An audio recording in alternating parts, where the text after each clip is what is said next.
India says the actions and behavior of the Chinese side along the LAC have been in clear violation of the bilateral agreements and protocols reached between the two nations to ensure peace and tranquility on the border.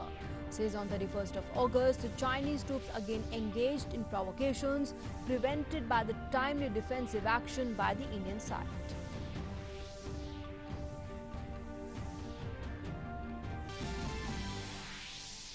Union Minister Ravi Shankar Prasad raises serious concerns regarding approach of Facebook India management. In a letter to Facebook CEO Mark Zuckerberg, the minister asked him to come out with country-specific community guidelines for better representation of the diverse views.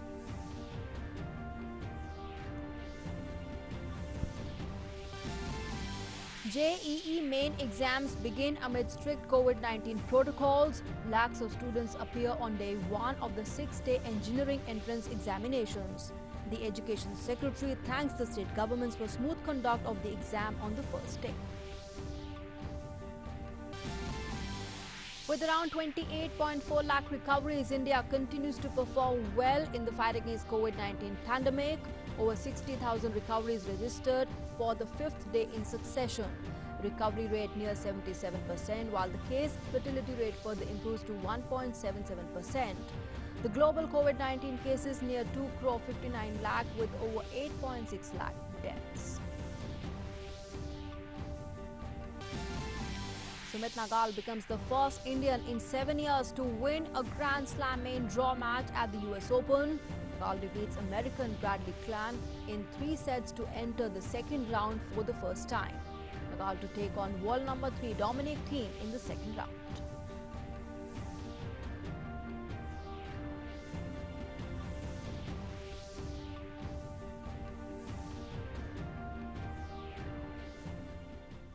Hello and good morning. You're watching Doordarshan News. With me, Nancy Kohli. Our top story. India has said that actions and behavior of the Chinese side along the line of actual control have been in violation of bilateral agreements and protocols reached between the two nations to ensure peace and tranquility on the border.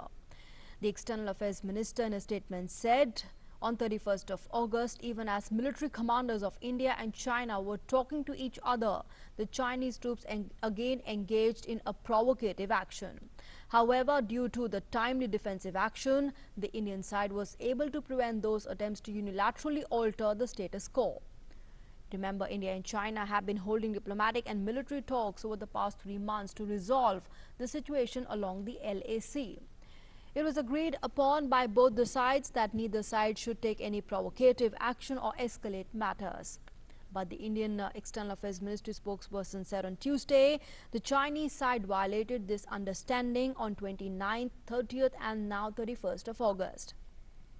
It also said that the Indian side is firmly committed to resolving all the outstanding issues along the LAC in the western sector through peaceful dialogue.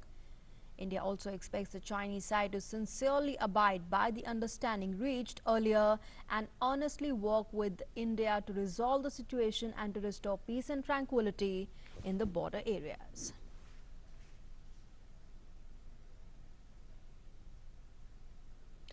And let's now go across to our correspondent Amritpal Singh, who's been keeping a track of developments on this front. Amrit, good morning. A clear message once again coming in from India, and of course, India, they're thwarting Chinese provocative actions, and this happening even as the commanders from both the sides were engaged in discussions to de-escalate the situation at the LAC. But clear message going out from India to China yet again.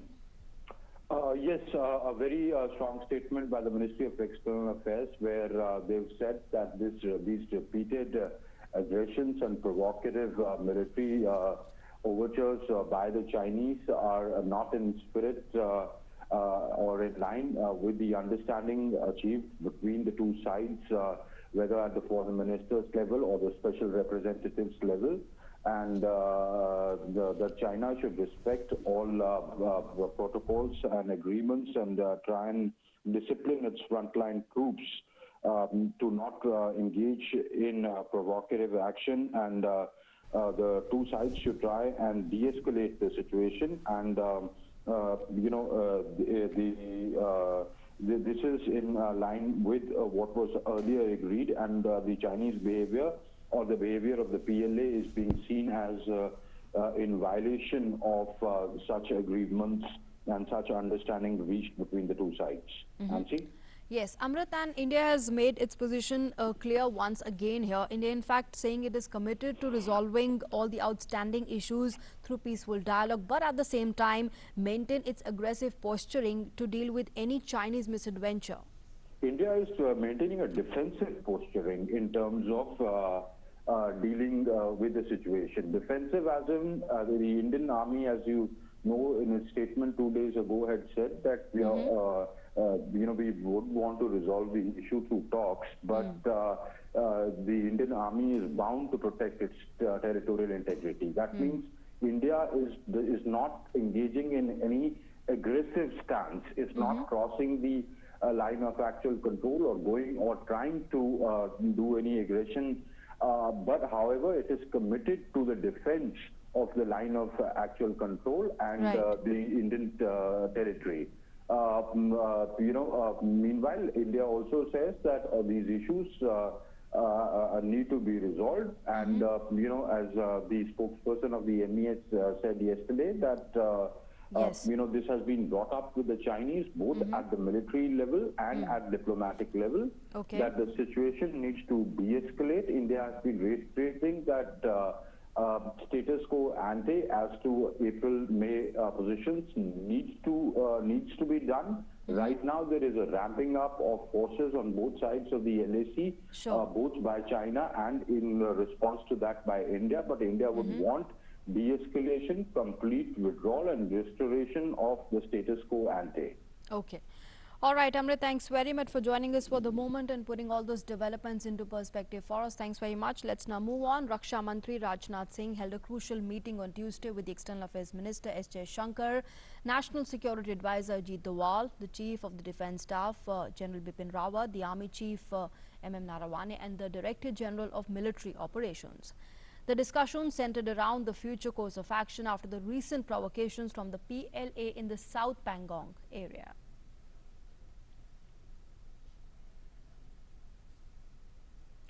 An earlier brigade commander level flag meeting between Indian Army and the PLA was held on Monday at Chushul to discuss the PLA troops' provocative military movements.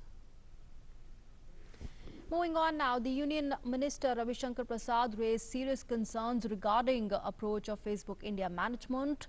In a letter written to Facebook CEO Mark Zuckerberg, the minister said that there was a concerted effort by the Facebook management in the country during the last general elections to pages and substantially reduce the outreach of posts which were supportive of the right or center ideology. Referring to instances of bias by the social media platform, he said that the management did not even respond to messages seeking remedial measures over the issue. The minister has also asked the Facebook CEO to come out with country-specific community guidelines for better representation of diverse views. He's also stressed the need to do away with the practice of outsourcing the job of fact-checking by the social media platform to unverified and incredulous agencies. Now, lakhs of students appeared on day one of the 6-day engineering entrance examinations. Over 9 lakh students have registered for the JEE Main. The examination was held amid strict COVID-19 protocols, and the Higher Education Secretary thanked the state governments and the National Testing Agency for the smooth conduct of the examination. Here's a report. Entrance examination JEE Main commenced all over the country on Tuesday while taking all precautions and social distancing measures in view of the COVID-19 pandemic. The exam was conducted in 2 shifts. The candidates did not face any problem. They expressed satisfaction over the arrangements made at the examination centers. I'm glad that they finally happened.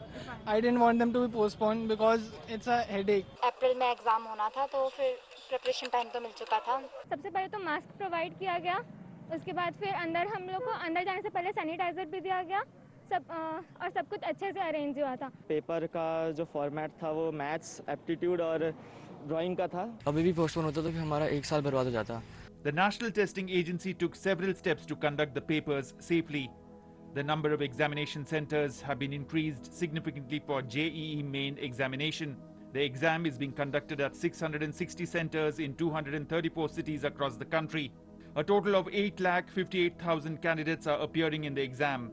Besides, alternate seating arrangements have been made for candidates in order to ensure adequate social distancing in the examination. Additionally, it was also decided to increase the number of shifts from the earlier 8 to 12. Moreover, face masks and gloves have also been arranged for the candidates in case they need it at the exam center. The examination centers were thoroughly sanitized before the commencement of examination and after its completion. NTA's command center at Noida kept an eye at each examination center. In Odisha, the government facilitated the transportation for candidates appearing for JEE Main. Besides the transport, candidates were also provided accommodation in Jajpur in the state. Jajpur district के जो जितने सारे students NET and JEE examination के लिए form भरे थे उनके जाने आने के लिए इंतजाम गवर्नमेंट ने किया था। आज जाजपुर से एक बस निकला है, उसमें जाजपुर और यहाँ से होके यो रगड़ी जाएगा। रगड़ी आईटीआई से कुछ स्टूडेंट्स हैं, उनको लेके भुवनेश्वर कटक जाएगा। और एक दूसरा एग्जामिनेशन भी जो 4, 5, 6 तारीख को है, उसके लिए 3 तारीख को सेकंड गाड़ी यहाँ से रवाना होगा।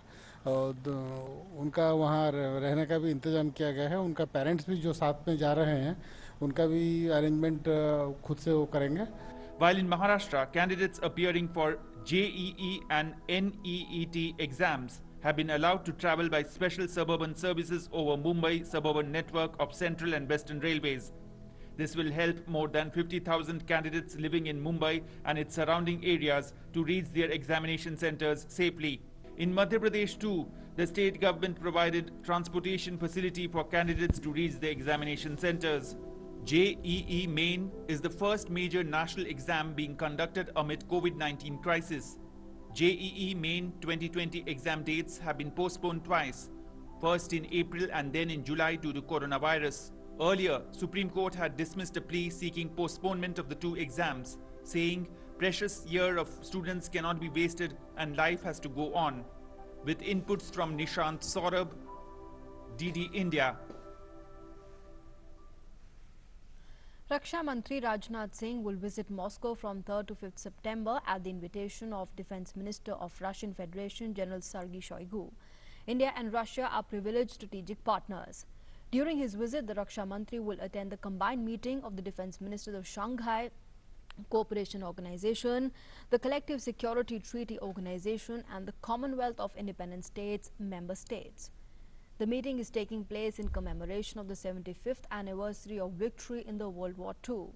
The Raksha Mantri will also discuss bilateral cooperation and issues of mutual interest with Defense Minister of Russian Federation. Commerce and Industry Minister Piyush Goyal has invited the US business and industry to work with the Indian counterparts to take the bilateral trade to greater heights. Addressing the US-India Strategic Partnership Forum through a virtual conference on Tuesday, the minister said that the two democracies share the deep commitment with each other at the government, business and people-to-people levels. Both the countries believe in free and fair trade, and the US is India's largest trading partner. He said that going beyond the trade in this interconnected world, the two nations can be the resilient, trusted partners in the global value chain. The minister also mentioned the single window system for clearances, which is being developed in cooperation with the various approving authorities and the agencies at the central, state and municipal levels. On the issue of a trade agreement between the US and India, he said India is ready to sign initial limited trade package and it is up to the US to move ahead. And taking a look now at the updates on COVID-19 pandemic from across the country, continuing the streak of posting more than 60,000 recoveries each day since the past 5 days. India has registered 65,081 recoveries on Tuesday. The cumulative number of recovered patients have now grown to 28,39,882, taking the recovery rate among COVID-19 patients to further high of 77%. The number of recovered patients has overtaken the active cases by 3.6 times. India's cumulative tests have crossed 4.3 crores on Tuesday. 1.2 crore tests were done in the last 2 weeks alone, and the states and union territories are progressively increasing their testing capacity. The states contributing maximum to the overall number of tests include Tamil Nadu, Uttar Pradesh and Maharashtra, among others. These three states account for nearly 34% of the total testing. India's per-day testing capacity has crossed 10 lakh tests. The effective implementation of test, track and treat approach has led to higher recoveries and lower fertility. Currently, India's case fertility rate is at 1.77%. And presently, the total number of active COVID-19 cases in the country is 7,85,996.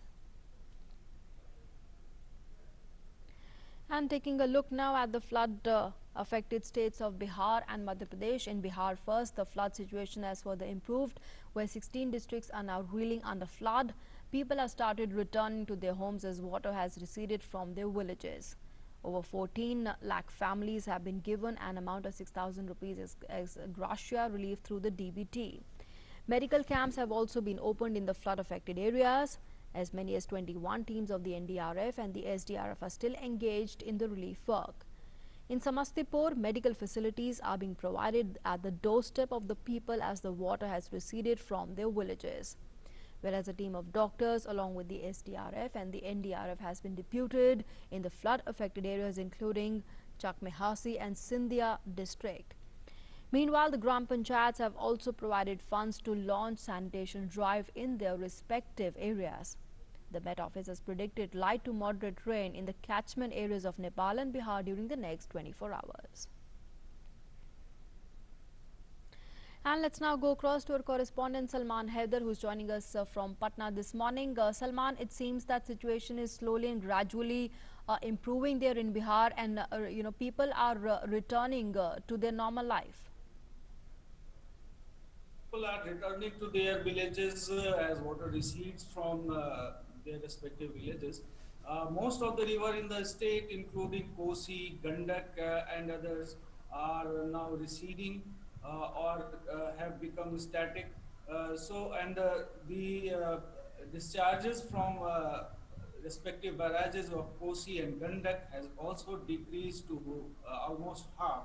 So the situation is very much improved there, and the people are now going there to their homes and recollecting whatever has been left. Okay. And the administration is trying hard to restore the normal life as the filth and the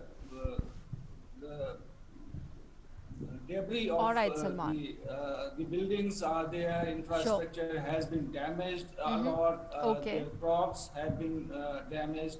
So the normal life, the life is returning to normal to some extent. Absolutely. Yeah. Okay. All right, Salman Haider, thanks very much for joining us and sharing all those inputs.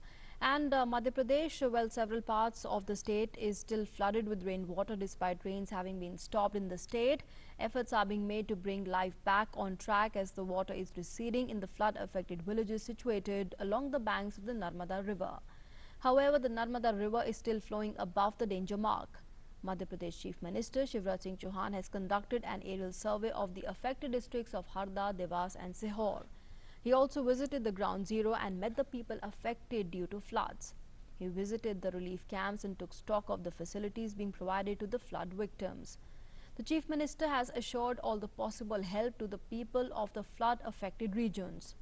The Met Department has forecast heavy to very heavy rainfall in some areas in the next 24 to 48 hours. However, 20 districts have witnessed above normal rains, while other districts have seen normal rainfall so far. And let's now go across to our correspondent Aditya Srivastava, who is joining us from Bhopal on the phone line.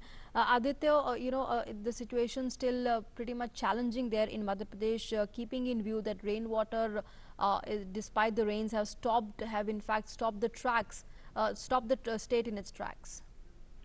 Yes, Nancy, good morning. The situation is challenging in few villages of Madhya Pradesh. We can say most of the area are under controlled because as we see since last 24 to 48 hours, no heavy rain reported in east or west Madhya Pradesh. So the flood condition is now in a normal, but except 2 or 3 villages of Madhya Pradesh, Narmada River has been flowing above the danger mark, around 2 to 3 feet, we can say. The Shivraj Singh Chauhan, Chief Minister of Madhya Pradesh, regularly visited the affected area and also gave instructions to the local administration to do rapidly survey because as we know, the very much crop destroyed in Madhya Pradesh, around 7 lakh hectare crop destroyed in Madhya Pradesh. This is the prima facie, the fury survey, we can say. In the flood affected area, local administration also gave instruction to the local administration to provide medical facilities in shelter homes, and also providing food and basic needs to the people who are affected in this flood, because as we know, in this season some of the disease are also happens, so if there is no care, if we can say we can recover the diseases, so medical facilities also provide in this relief camp, medicines also provide in relief camp, but we can say that the state government is effectively doing the rapid survey to provide basic needs to the flood affected area. All right, Aditya Shrivastava, thanks very much for joining us and filling us in with all those details. Let's now move on, take a look at the updates on COVID-19 from around the world. More than 2 crore 58 lakh COVID-19 cases have been reported worldwide, with the death toll surging past 8 lakh 60,000. Now, as many as 1.8 crore people have recovered from the virus so far. The US still continues to lead the world, being the worst hit country by the pandemic so far. The US has over 62.56 lakh cases of COVID-19 with a death toll of more than 1.8 lakh. The US is followed by Brazil, which has recorded more than 1,22,000 deaths and over 39.52 lakh cases.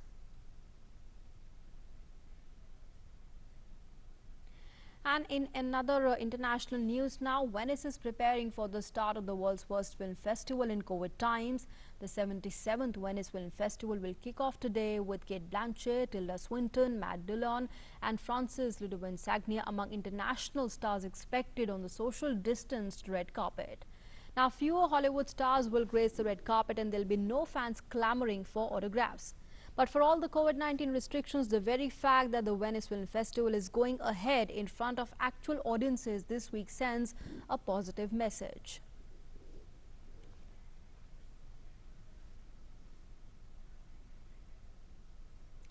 And moving on now to sports news, India's highest ranked men's singles tennis player Sumit Nagal created history on Tuesday.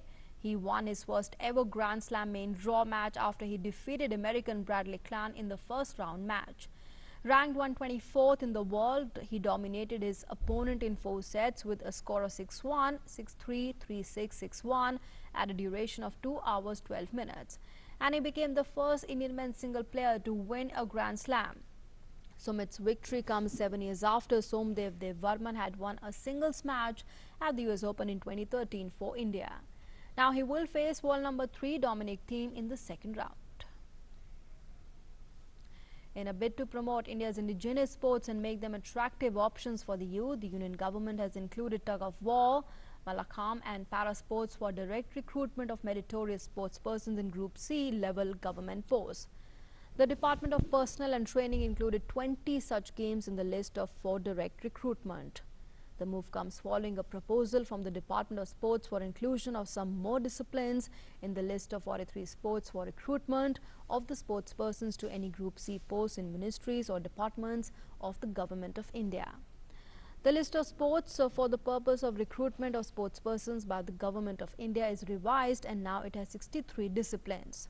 Sports persons who have represented a state of the country in national or international competitions in any of the 63 games of sports are eligible for appointment for the Group C level posts.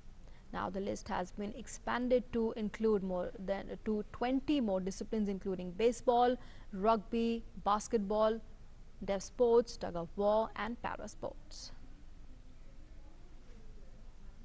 And with that, it's a wrap on this edition of the news. Thanks for being with us.